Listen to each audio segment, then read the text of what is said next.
إلى حضرة عبد الصالح محمد رسول الله إخواني من الأنبياء والرسل والشهداء والصالحين الفقهاء المحدثين المفسرين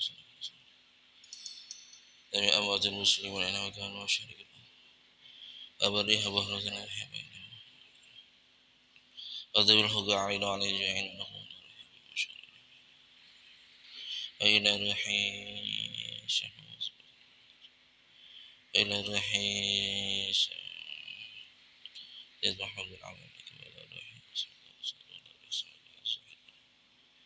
إلى روحي يحبس المصطفى يهدي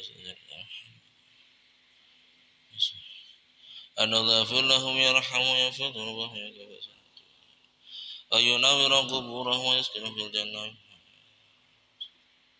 قول من بركات بدينة والآخرة بسر الفاتحة أعوذ بالله من الشيطان الرجيم بسم الله الرحمن الرحيم الحمد لله رب العالمين الرحمن الرحيم مالك يوم الدين إياك نعبد وإياك نستعين اهدنا الصراط المستقيم صراط الذين أنعمت عليهم غير المغضوب عليهم ولا الضالين آمين.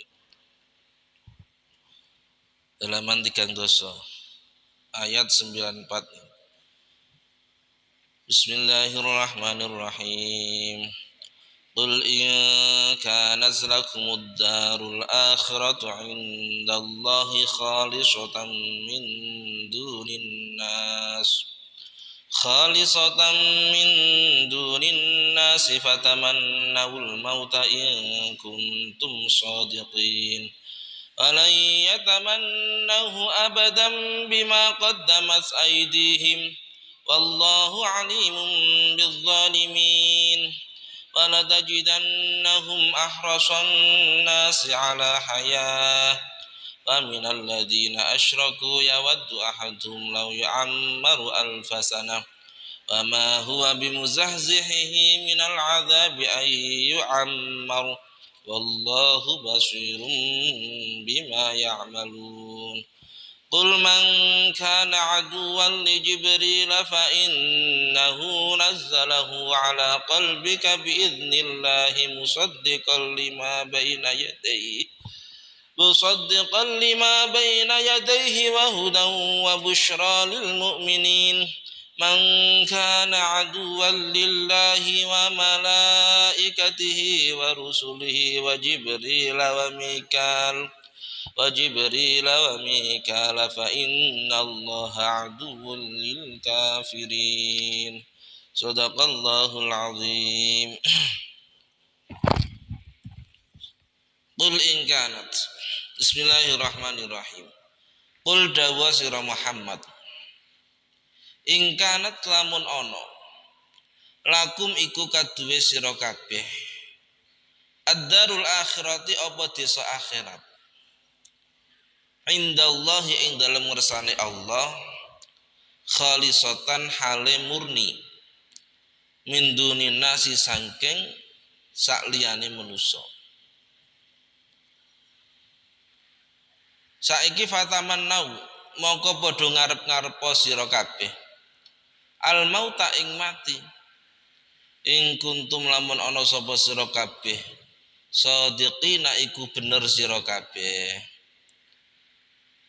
Katakan wahai Muhammad, apabila kalian semua itu mendapatkan nikmat-nikmat di akhirat, di kehidupan setelah mati, dan ini pemahaman ini indallah di sisi Allah khalisatan min dunas murni hanya kamu, tidak ada manusia yang lain mendapatkan nikmat, hanya kamu saja yang nanti di akhirat mendapatkan nikmat. Sekarang fataman naul mauta, maka berharaplah kalian semua kepada kematian in kuntum shadiqin, kalau memang kalian semua benar dalam dakwaan kalian semua.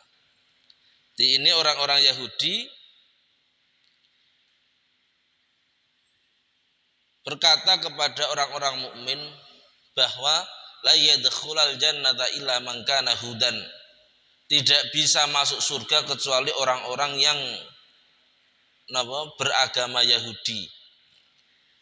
Akhirnya Allah Ta'ala menantang kepada mereka, katakan wahai Muhammad, kalau memang perkataan dia benar, yang bisa masuk surga itu hanya orang Yahudi, sekarang ayo tantang, berani tidak dia mati? Kalau memang dia itu benar, yakin nanti setelah mati dia akan mendapatkan kehidupan yang nikmat, yang enak, pasti dia akan berani untuk mati. Tapi mereka tidak berani. Ini belum, kejadian ini belum terjadi, tapi Allah Ta'ala langsung wala yatamannau lan orang ngarah, ora bakal ngarep-ngarep sapa Bani Israil abadhu ing iki maut abadan ing dalam selawase. Kenapa mereka tidak berharap? Bima qaddamat, sebab oleh nglakoni aidihim apa pira-pira tangane Bani Israil, sebab dosa yang dia lakukan. Wallahu ta'ala Gusti Allah alimun iku zat kang pirsa bizzalimina kelawan wong kang padha ngani ngoyo kabeh. Allah Ta'ala ini termasuk mukjizat Allah Ta'ala dalam Al-Quran sering menyampaikan khobar-khobar yang belum terjadi. Walaupun itu belum terjadi, Allah Ta'ala menegaskan wala yatamannahu abada. Mereka tidak akan berani untuk berharap mati. Bima qaddamat aidihim, sebab dosa-dosa yang telah mereka lakukan. Wallahu alimun bidzalimin. Jadi aidihim itu tangan, tapi yang dikehendaki bukan tangan, tapi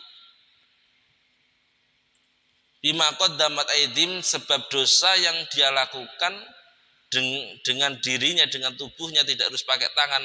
Ada kalanya pakai lesan, yaitu dia berbohong, dia menyampaikan perkara yang batil menjadi hak, talbisul haqqa bil batil.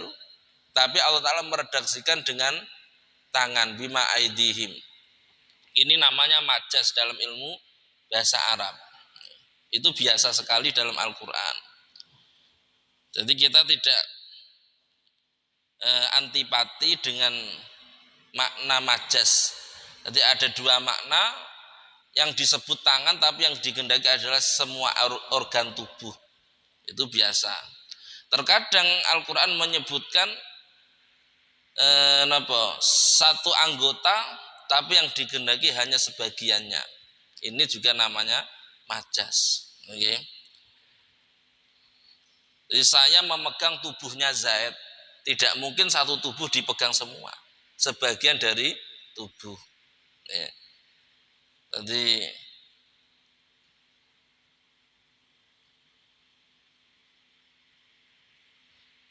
au kasayyibin minas sama'i fihi dhulumatu wa ra'du wa barq yaj'aluna asabi'ahum fi adanihim. Mereka menjadikan asabi' itu jari-jarinya pada telinganya untuk menutupi suara petir. Masa semua jari-jari masuk di sebagian, yaitu ujung jari-jari dimasukkan ke telinga. Kenapa saya bahas ini? Karena ada kelompok namanya kelompok Wahabi.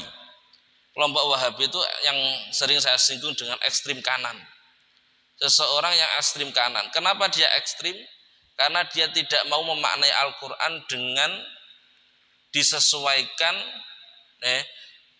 dengan apa?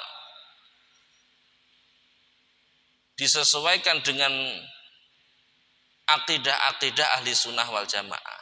Jadi dia murni dengan hawa nafsunya. Pokoknya nggak boleh takwil itu dikatakan, takwil itu memberi makna yang lain dari suatu lafadz.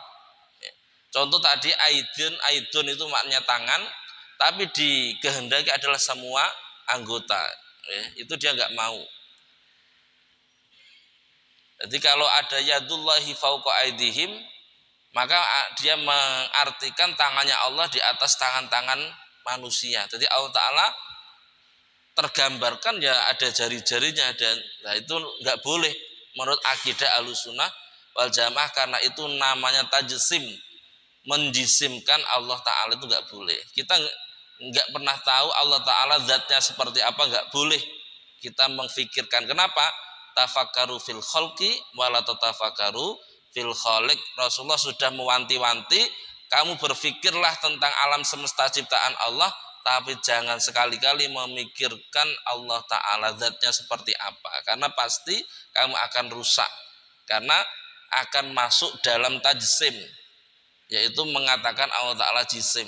Sehingga terus ada yang mengekspresikan patung-patung kan gara-gara dia membayangkan sang pencipta seperti apa. Hal itu enggak boleh. Wala yatamannahu abadan bima qaddamat aydihim.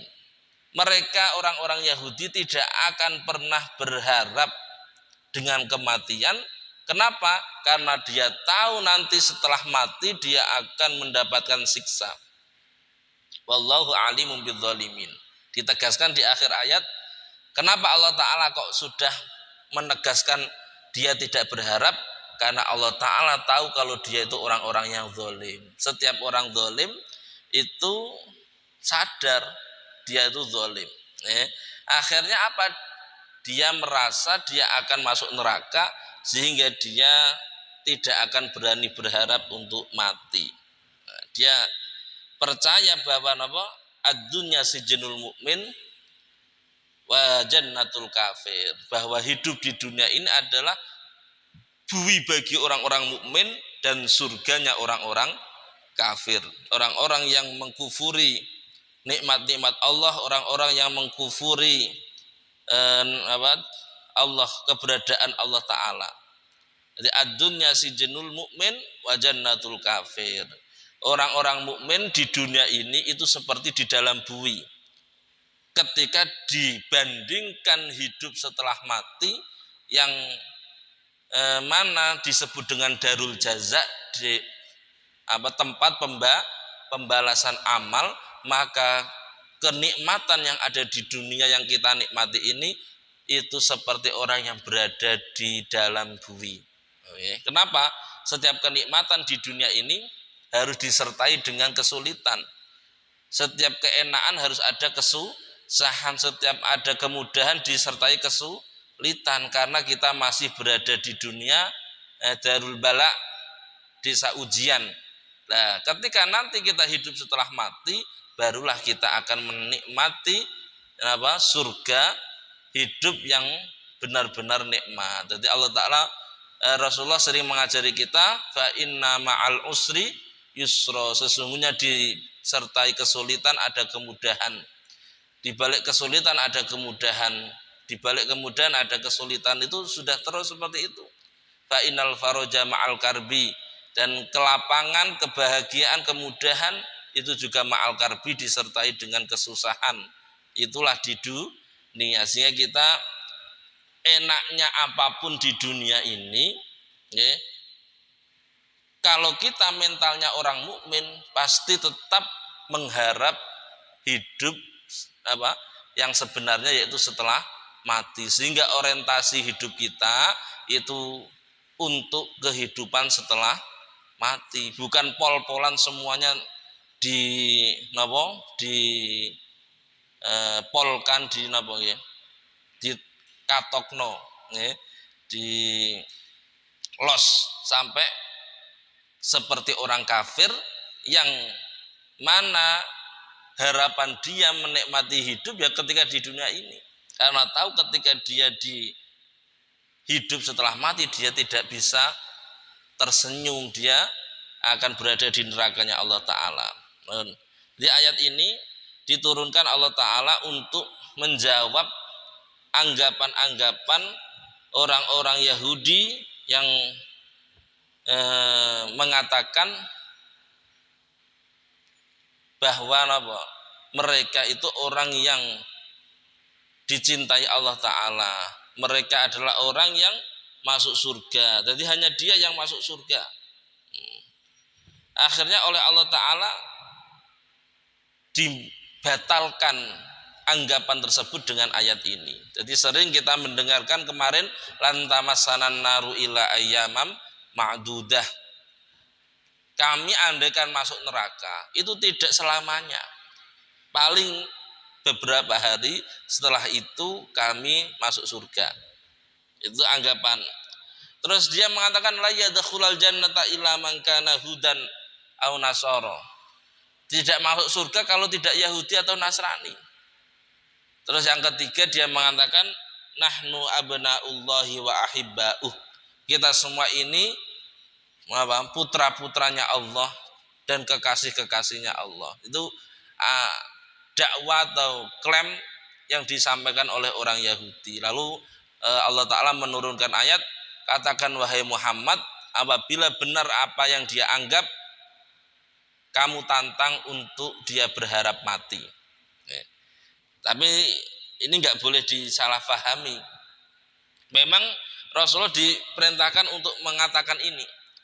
Tantang mereka wahai Muhammad, dia berani tidak mati apa enggak. Itu artinya kata Ibnu Abbas, dia ditantang dengan sumpah mubahalah.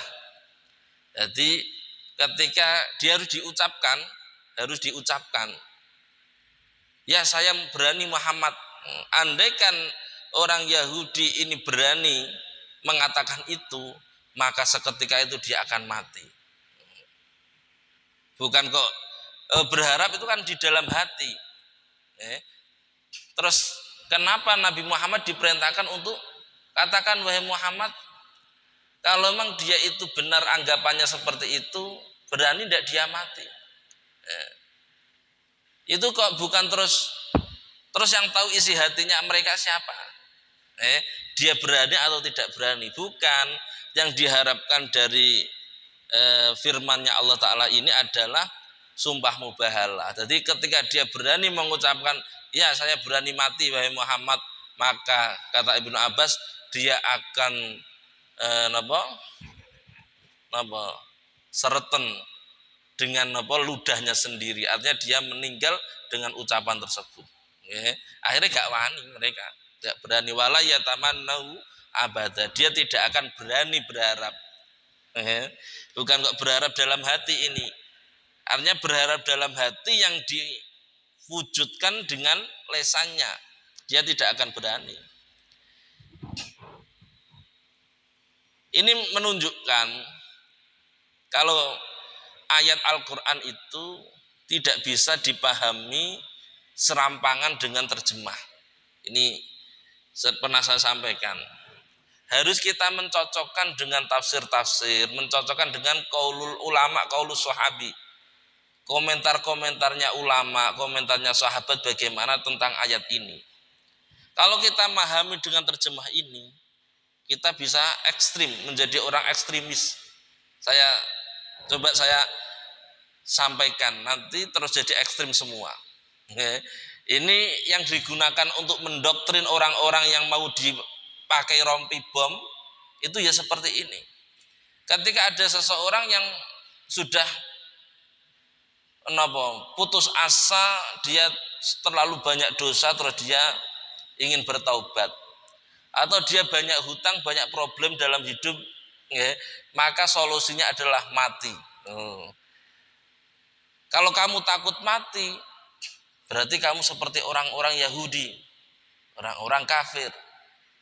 Lalu dia berkata, qala ta'ala, qala ta'ala, kul in kanat lakumud darul akhiratu indallahi khalisatan fatamannal mauta in kuntum shadiqin. Jadi ciri khas orang yang baik itu orang yang tidak berharap hidup di dunia selamanya. Dia mempunyai harapan kematian. Akhirnya berani kamu mati, ya berani. Terus dikelambeni rompi, rompi bom. Dan itu awal mulanya berharap mati. Sehingga kita perlu bahas ini. Boleh tidak kita berharap mati? Saya orang baik ya nggak apa-apa berharap mati. Yang menjamin panjenengan baik itu siapa? Anggapan panjenengan baik. Terus apa ada legalitas atau Jibril datang bahwa kamu itu pasti masuk surga? Nak ngoten monggo. Nak ngoten monggo, berharap mati. Kan kita nggak pernah ada. Apakah amal kita ini semuanya diterima Allah apa enggak? Akhirnya apa? Kita perlu membahas ini.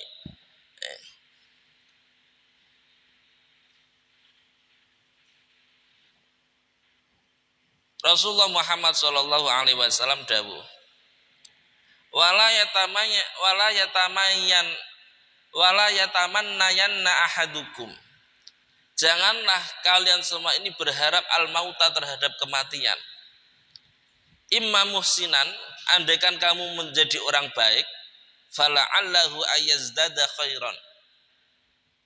Mudah-mudahan dengan kamu hidup kamu bisa menambah kebaikan. Wa imma musian fala'allahu ayasta'tiba. Andaikan kamu orang yang tidak baik, kamu bisa bertaubat. Oke. Jadi konsep yang dibangun dari ayat ini ketika kita pahami mentah-mentah berarti kan orang Yahudi itu nggak berani mati. Kenapa? Karena dia takut dengan dosa-dosanya. Berarti ciri khas orang baik itu orang yang berani mati. Ternyata konsep ini dibatalkan. Rasulullah justru melarang wala yatamannayanna ahadukum al-mauta. Jangan sekali-kali kamu berharap mati. Kenapa? Imma musinan. Apabila kamu orang baik, fala'allahu ayazdada khairan. Maka orang tersebut kan bisa menambah kebaikan. Artinya selama kita masih hidup berarti ada potensi kita menambah kebaikan. Wa imma musian, apabila orang tersebut itu tidak baik, fala'allahu ayasta'tiba, maka dia bisa bertaubat. Nah, potensi untuk bertaubat dan dia memperbaiki kehidupannya. Jadi kalau ada yang bisiki, kalau kamu ingin diterima tobat kamu, ayo nganggo rompi iki ndang mlebu nang gone gereja kono mlebu. Itu bohong. Kenapa? Kalau memang kita ingin menjadi orang baik, ya kita bertaubat dan mendekatkan diri kepada Allah Ta'ala. Qul ya ibadiyalladzina asrafu ala anfusihim la taqnatu mir rahmatillah. Katakan wahai Muhammad kepada hamba-hambaku yang telah berbuat dosa, dia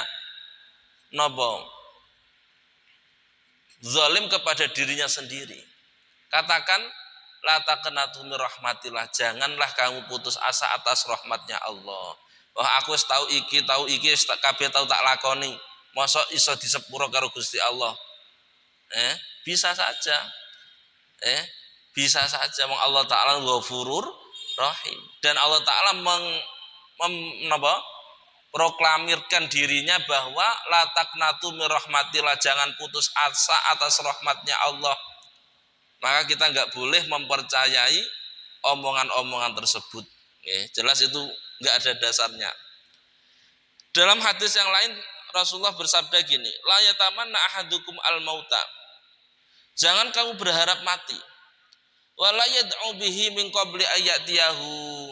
Dan jangan berdoa agar mati sebelum kamu didatangi mati.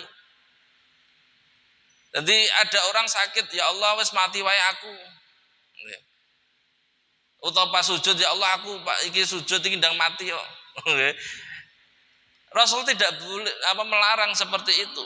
Jangan kamu berharap mati atau berdoa agar mati sebelum benar-benar datangnya kematian. Innahu idza mata ahadukum ingqata amaluhu. Kenapa? Karena ketika kamu mati ingqata amaluhu, maka terhentilah amal orang tersebut. Wa innahu la yazidul mu'min umrah illa khairan. Orang-orang mukmin tidak akan menambah umurnya kecuali hal-hal yang baik. Ini secara global gitu. Jadi nggak ada alasan kita untuk berharap mati atau berdoa agar mati. Jangan-jangan itu pengen gaya dok. Pas sujud aku mati. Terus koyok wali aku.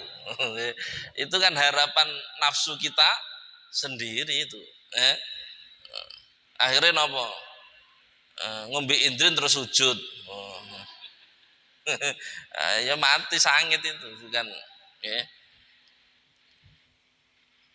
Ada hadis yang lain gini, la yatamanna yanna ahadukum la yatamanna yanna ahadun minkum al mauta.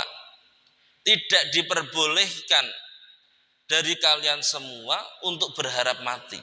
Lidurrin nazala bihi, karena suatu musibah yang menimpanya.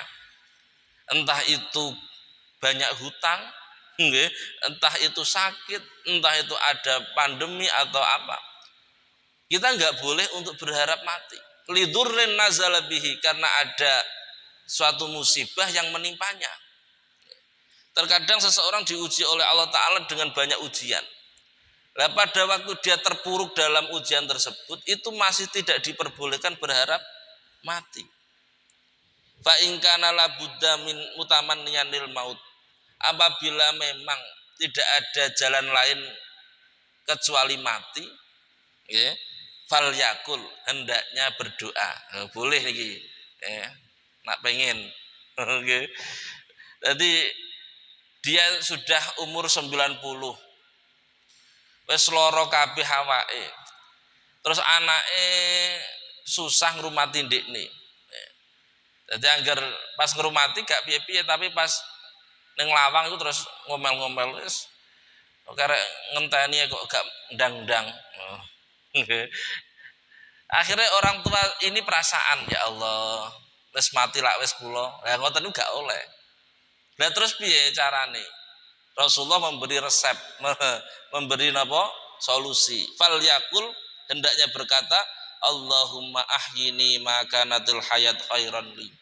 Doanya seperti ini. Allahumma wahai Allah, ahyini berilah aku kehidupan maka nat al hayatu khairan li. Selagi kehidupan itu baik untukku. Wa tawaffani, dan berilah aku kematian ingkanat al wafatu khairan li. Apabila kematian itu yang terbaik untukku. Tetap apa? Minta dua hal. Boleh, tapi minta ya Allah berilah aku kehidupan kalau memang kehidupan ini yang terbaik untukku, dan berilah kematian apabila kematian itu yang terbaik untukku. Nah, itu boleh kita. Ada seorang sudah masuk ICU, kritis, tapi gak mati-mati. Terus keluargane mara ning kiai, wis diasekno wae wacana Yasin. Nggih, pernah sampean. Lah itu kalau memang seperti itu, maka niatnya seperti ini, ya Allah, Allahumma in kanat al hayatu khairun li, Allahumma ahyini in maka natil hayatu khairun li. Wa tawaffani in kana al mautu khairun li. Jadi berdoa, ya Allah, berilah kehidupan mbahku ini apabila kehidupan baginya itu yang terbaik. Aja seperti itu artinya. Jadi didarani urip, gak urip, didarani mati, gak mati. Nah itu kita boleh mendoakan itu. Diwatokno Yasin 41. Nggih. Mergo napa ya saake tenan, nggih, saake tenan. Terkadang gara-gara dosanya seseorang itu kesulitan keluar rohnya, ya. Sehingga kita mendoakan meringankan dengan surat Yasin. Jadi kita piye to wong tua kok didongakno kon mati. Mboten. Kita mendoakan, ya Allah, apabila yang terbaik baginya adalah hidup, maka berilah dia kehidupan. Apabila yang terbaik bagi dia adalah mati, maka berilah kematian. Terus dibacakno Yasin. Niki hukumnya boleh. Yang enggak boleh itu, ya Allah, jalan satu-satunya. Nah, itu enggak boleh, itu kriminal nih.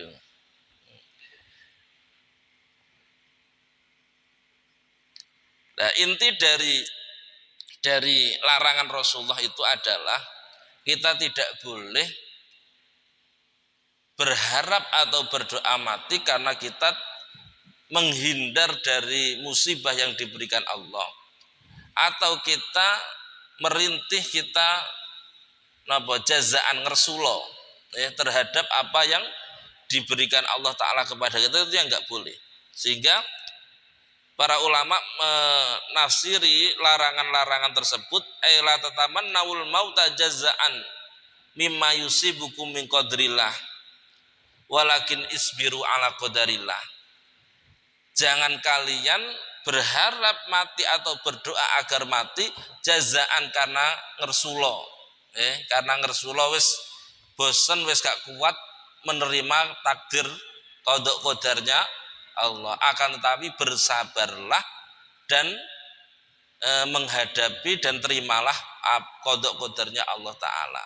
Itu sehingga kenapa doa tersebut jadi inti dari berdoa atau berharap itu tidak menjadi inti. Yang menjadi inti adalah kita tidak menerima qada qadarnya Allah Ta'ala. Kita jazaan ngersulo, bersedih kita napa nggih? Ngersulo niku napa bahasa Indonesia ini? Mengeluh, keluh kesah, bentuk kita tidak terima atas qada qadarnya Allah. Itulah yang enggak boleh intinya. Sehingga kita raditu billahi robba wa bil islami dina wa bi muhammadin nabiyya wa rasulah. Ya sudah, kita hadapi. Kalau mangus mentok banyak tekanan dari macam-macam, boleh kita berdoa Allahumma ahyini ma kanatil hayat khairan li wa tawaffani in ma kana al mautu khairan li. Yang jelas apa? Kita tidak boleh berharap mati karena hidup ini adalah lahan kita beramal baik. Kehidupan ini adalah lahan kita beramal baik. Kalau mati berarti lahan ini sudah gak bisa kita harapkan. Nah, setelah kita mati, walaisalil insan illa masa'a, tiada ada bagi manusia kecuali apa yang dia usahakan di dunia. Ini yang menjadikan ini kritik bagi orang-orang NU atau yang paham adanya tahlilan dan lain sebagainya. Itu terus mengandalkan wes engko mati ditahlili anakku dari ini. Itu enggak boleh kita ittikalan fi amalil ghair. Kita enggak boleh seperti itu. Kita harus berusaha dengan diri kita sendiri. Kalau memang ada alhamdulillah. Ora kok terus wis urip suwantai terus ape mati iki nduk tabungane bapak isih semene. Engko dienggo pitung dinanan. Nah iku mboten bener niku. Makanya pernah saya sampaikan, sedekah pada waktu sehat itu lebih utama daripada ketika sudah sakit. Kenapa? Karena pada waktu kita sehat itu kita masih berharap untuk menikmati dunia itu. Ternyata kita sedekahkan, berarti benar-benar kita memilih atau mengutamakan hidup akhirat daripada dunia. Masalah wis ape mati itu kan dekne mergo kuwatir aku sampai mati, mergawe semono suwene. Engko terus diwaris anakku, kadang ponakanku melu. Wis tak sedekahno kabeh. Itu enggak boleh dalam Islam. Ketika ada seseorang bersedekah pada waktu dia sudah sakit kritis, itu tidak boleh kecuali hanya sepertiga dari hartanya. Yang 2/3 tetap digunakan untuk ahli waris dan hal-hal yang lain, tajhizul mayit, mengurusi mayit dan lain sebagainya. Wala tajidannahum ahrasan nas, wala tajidanna lan yaktine bakal nemu temen sapa sira Muhammad hum ing Bani Israil. Mok temokno ahrasan nas ing luweh loba-lobane manusa, luweh ngungseng-ngungsenge manusa. Ala hayatin ing atase urip donya. Wa minal ladzina asyraku lan luweh loba tinimbang wong akeh asyraku kang padha musyrik sapa alladzina. Ya wadu padha demen sapa ahadum salah sijine alladzina. Lau yu ammaru lamun dipanjangake umure sapa ahadum alfasanatin ing 1000 taun. Wa ma huwa lan ora ana uta ahaduhum bimuzahzihi iku bisa ngedoake ahaduhum minal adabi saking siksa. Apa ayu amaro arep yen to dipanjangake umure sapa ahaduhum. Wallahu ta'ala Allah basirun iku zat kang mirsani bima klan barang yak maluna kang lakoni sapa alladzina asyraku. Wala tajidannahum ahrasan nas. Kamu wahai Muhammad akan mendapati orang-orang Yahudi sebagai orang yang paling senang terhadap kehidupan dunia. Orang yang paling berharap, paling senang untuk hidup di dunia ini. Bahkan dari orang-orang yang musyrik. Mereka mencintai, menyenangi kehidupan dunia ini sampai berharap bisa berumur 1000 tahun. Jadi orang Arab itu kalau mengungkapkan sesuatu yang banyak itu 1000. Karena tidak ada jumlah di atas 1000. Jadi agar 1000, 1000, 1000, 1000, 1100, 1200, terus 1000 lagi ganti lagi. Jadi 1 miliar, 1 juta itu berapa? 1000 ribu. Jadi kata-kata 1000 itu akhir dari hitungan. Kalau habis 1000 ya sudah nggak ada hitungan lagi. Jadi 1000 terus 1 miliar berapa? 1000, 1000 ribu, 1000 juta ya. 1000 juta. Jadi ada 100 juta. Tapi kalau sudah 1000 nggak ada. Jadi ungkapan 1000 itu bukan 1000 sesungguhnya, itu hanya ungkapan, hanya majas, hanya kata-kata majas, tidak sesungguhnya. Jadi mereka inginnya hidup selamanya. Jadi keinginan orang Yahudi itu untuk hidup selamanya. Bahkan daripada orang musyrik. Kenapa? Karena kalau orang musyrik itu kan nggak percaya ada kehidupan setelah mati. Sehingga dia enjoy saja. Benar dia itu di dunia ini totalitas. Kenapa? Karena dia merasa hidup hanya satu kali. Wong hidup satu kali kok susah. Akhirnya dia euforia menikmati dunia ini. Kenapa? Karena dia beranggapan bahwa tidak ada kehidupan setelah mati. Benar dia itu mencintai kehidupan. Tapi dia itu tidak punya harapan setelah mati. Sedangkan orang Yahudi itu tahu kalau dia hidup setelah mati dia akan diseksa. Sehingga dia lebih berharap untuk hidup selamanya daripada orang musyrik. Kenapa? Kalau dia mati, dia takut nanti akan terkena siksaan apa? Kubur, siksaan neraka, sehingga dia berharap agar bisa hidup selamanya. Ini anggapan orang-orang apa? Yahudi.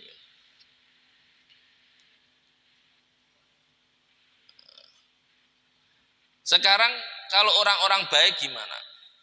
Kalau orang-orang baik gimana?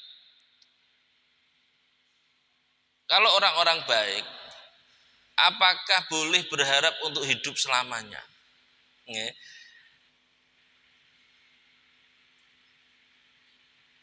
Kita boleh tidak berdoa untuk panjang umur? Enggak selamanya tapi panjang umur. Panjang umur ini diperbolehkan. Apa dianjurkan? Dianjurkan. Apa tidak seperti orang Yahudi? Kalau kita pahami ekstrim ayat ini kan berarti wong kok seneng urip ngono. Wah, itu orang-orang pecinta dunia ini. Jadi ekstremis itu kalau dia memahami satu teks itu dia pahami letterlek apa yang ada dalam teks tersebut sehingga dia menjadi ekstrim. Coba dia melihat, membandingkan makalah-makalah atau daud-daud dari para ulama, dari para sahabat, dari Rasulullah Muhammad SAW. Kalau ada orang soleh, orang yang baik, itu diperbolehkan berdoa untuk panjang umur.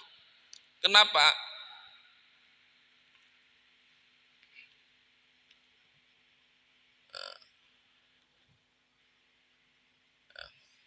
Karena ada hadisnya Rasulullah Muhammad sallallahu alaihi wasallam. Khairukum man thala umruh wa hasuna amaluhu.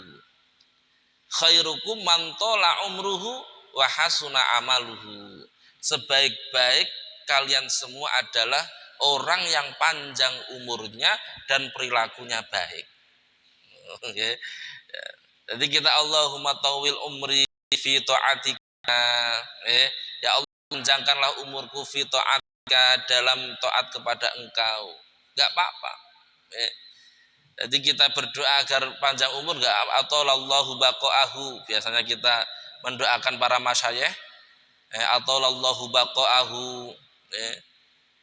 Tapi kita napa? Bitaatihi, bitaati, dengan taat kepada Allah. Enggak apa-apa kita berharap hidup atau panjang umur, mempunyai umur yang panjang, itu tidak dilarang oleh agama. Karena apa? Karena Rasulullah Shallallahu Alaihi Wasallam dawuh, khairukum man thala umruhu, sebaik-baik kalian adalah orang yang panjang umurnya, wa hasuna amaluhu, dan baik amalnya. Nah, ini jadi permasalahan kalau ada orang panjang umur tapi perilakunya ora baik, tidak baik. Wah, totalan niku tambah. Jadi umur wis tuwek 90, isih ning karaokean wis naudzubillah min dzalik. Wis alung nom tapi pas apik. Yang jelas kita pahami secara napa wasatiyah, secara moderat ayat-ayat ini, bahwa berharap mati itu tidak diperbolehkan dalam agama. Kecuali kalau memang yang terbaik adalah mati, itu saja kita diajari berdoa tadi, Allahumma ahyini maka natil hayat khairan li, Allahumma tawaffani maka nal mautu khairan li. Nah, terus kalau ada orang yang berdoa panjang umur, wis loro terus ditili kanca-kancane, aku dongakno ya diparingi waras, diparingi panjang umur. Jarene kancane, oh wong kok kedonyan, langsung ngedrop dene. Allahumma shfi anta syafi fa innahu la syifaa illa syifaa. Didongakno ben waras, nggih. Wis mugi-mugi enggal waras saged jamaah malih, ora tambah. Wes aja khawatir kok mati ya mlebu swarga. Langsung ngedrop ya Mbak, waduh dongakno mati aku. Dadi nilai yang loro niku ora kok dikon senajan kita tapi akhirnya kebangetan sakjane nggih kita dongakno wis kok koyoke kok parah ya, wis muga-muga paring husnul khotimah. Tapi aja dikrungono kupinge. Nggih, mangkel tenan niku. Akhirnya kejablasan, ndongakno wis mati. Semoga husnul khotimah sause mati ku ya kejablasan, ya. Mesine ndongakno nu pas krungu lara kok koyoke kok parah ya wis muga-muga husnul khotimah. Lah nek wis mati, ketika kita yugharghir, ketika roh itu berada di tenggorokan, itu keputusan final apa dia husnul khotimah apa suul khotimah. Senajan wong sak donya ndongakno husnul khotimah, nggih mboten husnul khotimah, wong kedadiane suul khotimah. Nggih. Nak ndongakno nggih sadurunge, tapi jangan didengarkan di telinganya, nggih. Niku menyakiti hati mereka. Rasulullah mengajari, Allahumma anta syafi, Allahumma rabbin nas adhibil bas. Ya Allah, Tuhan Tuhan semua manusia, adhib, semoga engkau hilangkan albas, penyakit darinya. Allahumma rabbin nas adhibil bas. Allahumma shfihi anta syafi wa innahu la syifaa illa syifauka. Niku nak ndongakno yang sakit dirungokno kupinge terus marem dekne duwe semangat untuk hidup. Wis mugi-mugi husnul khotimah nggih. Nangis dekne nggih. Mboten angsal niku. Terus mboten napa-napa. Ampun nisa dereng. Punisa. Bismillahirrahmanirrahim. Mboten napa-napa, kita nyuwun donga umur panjang nggih. Dados pas tengah-tengah khutbah kita ndonga ya Allah kula paringi umur panjang nggih. Niku mboten napa-napa, tapi jenengan gandengi kata-kata bi taatika, selalu taat kepada engkau. Kenapa? Karena yang dipuji-puji orang yang panjang umur bukan setiap orang yang panjang umur, tapi orang yang hasuna amaluhu, yang baik amalnya. Kul ngucapa sira Muhammad manutai sapa wong kana iku lamun ana sapa man aduan iku dadi satru li Jibril maring malaikat Jibril fa innahu maka sedune malaikat Jibril nazala iku nurunake sapa malaikat Jibril hu ing Al-Qur'an ala qalbika ing atase ati sira. Niki disebut kata ati mergo akal niku tempatnya tenggene ati. Nggih, ampun salah paham. Manusia niku gak ada otak. Tapi otak niki disetir kalih ati. Otak niku hanya memprogram anggota tubuh kita. Tapi bisa melakukan itu kalau ada perintah dari hati. Nggih. Jadi ketika otak ini sudah rusak, itu paling pol stroke. Tapi kalau hati ini rusak, kita masih bisa bergerak, tapi gerakan itu lepas dari kontrol. Wis ngerusak pagar, ngerusak. Kenapa? Karena hatinya sudah rusak. Lah hati itu tempatnya akal. Di dalam hati ini ada namanya basiroh, mata hati. Ada akal, ada sanubari dan lain sebagainya, banyak di dalam hati. Niku sesuatu yang tidak bisa terlihat oleh medis. Nak sing terlihat oleh medis namanya jantung. Enggak terlihat, tapi ternyata di dalam itu ada banyak organ-organ dan itu yang mengetahui hanya Allah Ta'ala. Sehingga hukumnya akal ini sama dengan ruh, misterius. Yas'alunaka 'anir ruh qullir ruhu min amri rabbi. Mereka bertanya tentang roh, katakan wahai Muhammad bahwa roh itu urusan Tuhanku. Artinya memang nggak bisa dipecahkan oleh medis. Akal ini berada dalam hati. Sehingga ketika hati itu baik, maka sekujur tubuh ini akan baik. Ketika hati itu buruk, maka sekujur tubuh akan buruk. Ala wahya al-qalbu. Itu hadisnya Rasul. Ala inna fil jasadi lamudghah. Sesungguhnya di dalam jasad ini ada segumpal daging. In fasadat al jasadu kulluh. Kalau memang segumpal daging itu rusak, maka sekujur tubuh akan rusak. Wa in saluhal jasadu kulluh. Biidnillahi kelawan idine Allah. Jadi kalau panjenengan nopo mengkonsumsi makan yang bergizi, berprotein, itu hanya memperbaiki otak. Tetap hati ini belum diberi asupan gizi. Terus asupan gizinya apa? Mengaji, ilmu agama. Makanya semakin orang ini jenius, tapi hati ini tidak terkontrol, maka kejeniusannya digunakan untuk kerusakan. Orang-orang yang merusak dunia ini bukan orang bodoh, orang-orang yang pintar. Kenapa dia merusak seperti itu? Karena hatinya tidak diberi asupan gizi. Asupan gizinya hati adalah ilmu. Musaddiqan halim bener 05 maring barang bayanaya kang tep ing dalem antarane Al-Qur'an wa hudan lan dadi pitutuh wa busyra lan dadi bebu lil mukmin tumerape pira-pira wong mukmin. Katakan wahai Muhammad kepada orang-orang Yahudi. Karena ayat ini diturunkan asbabun nuzulnya adalah ketika orang-orang Yahudi bertanya kepada Muhammad, Muhammad, kamu mengaku sebagai nabi, terus malaikat yang menemani kamu itu siapa? Terus Nabi Muhammad menjawab, yang menemani aku adalah Jibril. Karena bagaimanapun Jibril adalah malaikat yang menyampaikan wahyu, sehingga yang menemani setiap nabi adalah Jibril. Nabi Musa juga Jibril. Nah, karena orang-orang Yahudi sering mendapatkan siksaan dan siksaan itu juga dibawa oleh Jibril. Akhirnya dia mengatakan, oh saya kira malaikat Mikail. Kalau Jibril ya saya nggak mau beriman dengan, kenapa? Karena Jibril itu musuh kami. Karena Jibril itu malaikat yang sering membawa bencana bagi kami, membawa kerusakan bagi kami. Padahal yang merusak dirinya sendiri karena dia tidak mau taat kepada Allah, akhirnya dihukum Allah Ta'ala melalui malaikat, tapi sing disalahno Jibril.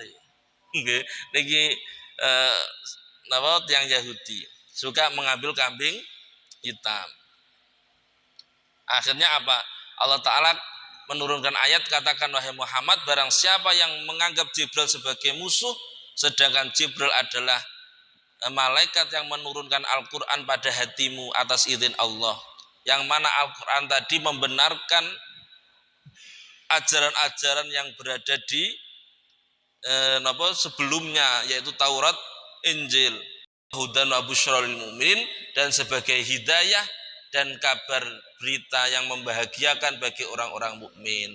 Terus orang mukmin bisa mengetahui masuk surga dan mendapatkan nikmat di surga itu kan melalui Al-Qur'an. Lah yang membawa itu adalah Jibril. Berarti man utai sapa wong kana kula ana sapa man aduan iku dadi satru lillahi kadhi Allah wa malaikatilan para-para malaikate Allah. Wa rusulan para-para utusan Allah, wa Jibrilan malaikat Jibril, wa Mikail malaikat Mikail. Ini disebut jadi nak Mikail gelem, mergo Mikail niku malaikat yang membawa napa? Bertugas membawa rizki, membawa hujan. Oke. Jadi orang Yahudi nak Mikail seneng aku. Jadi Michael ya. Fa inna Allah mangka sedune Allah adun iku dadi satrul kafirina tumerape wong sing padha kafir-kafir kabeh. Akhirnya Allah Ta'ala menegaskan bahwa barang siapa yang memusuhi Allah dan para malaikatnya termasuk Jibril dan Mikail, maka Allah Ta'ala akan menjadi musuh orang-orang yang kafir. Artinya orang tadi oleh Allah Ta'ala dikatakan termasuk orang kafir. Kenapa?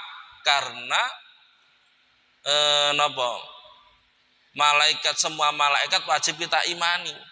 Ya, wajib kita imani, wajib kita hormati.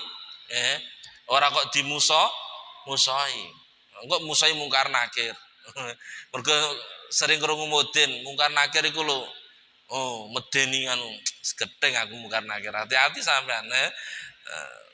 Naudzubillah min dzalik. Gak boleh kita memusuhi, ya. Mangkana adu walillah, barang siapa memusuhi Allah wa malaikati dan malaikatnya, walaupun itu mungkar nakir, mestinya tambah dikirimi Fatihah terus mungkar nakir, ben kenal mungkar nakir. Jadi kok melbu niku wis, oh halo bro, wis kenal, tambah dimusuhi. Ini ada satu riwayat Sayyidina Umar itu mempunyai kebun atau mempunyai tanah yang berada di dataran tinggi. Sehingga ketika Sayyidina Umar berjalan ke sana itu melewati madrasahnya Yahudi, melewati majelis taklimnya orang Yahudi. Akhirnya Sayyidina Umar duduk dan mendengarkan. Anggapan orang Yahudi, Sayyidina Umar mendengarkan itu, oh berarti dia simpati dengan kita. Terus akhirnya dipuji-puji, Umar, aku cinta kepada engkau, aku gini. Tapi Sayyidina Umar paham, oh mau mengambil hatiku ndek. Langsung dijawab Umar, gak usah ngono-ngonoan. Sayyidina Umar niku wong sing paling tegas, sampai setan gak iso bujuki. Apa meneh terima Yahudi, wis paham Sayyidina Umar, wis gak usah ngono-ngonoan. Awakmu nak seneng aku ya wis mlebu Islam, gak usah ngono-ngonoan. Terus akhirnya takut, aku lungguh kene iki sebab aku iki seneng mergo apa sing mau omongno iku wis disampaikno karo Kanjeng Nabi, wis dibocorno karo Kanjeng Nabi. Dudono nak Kanjeng Nabi iku bener.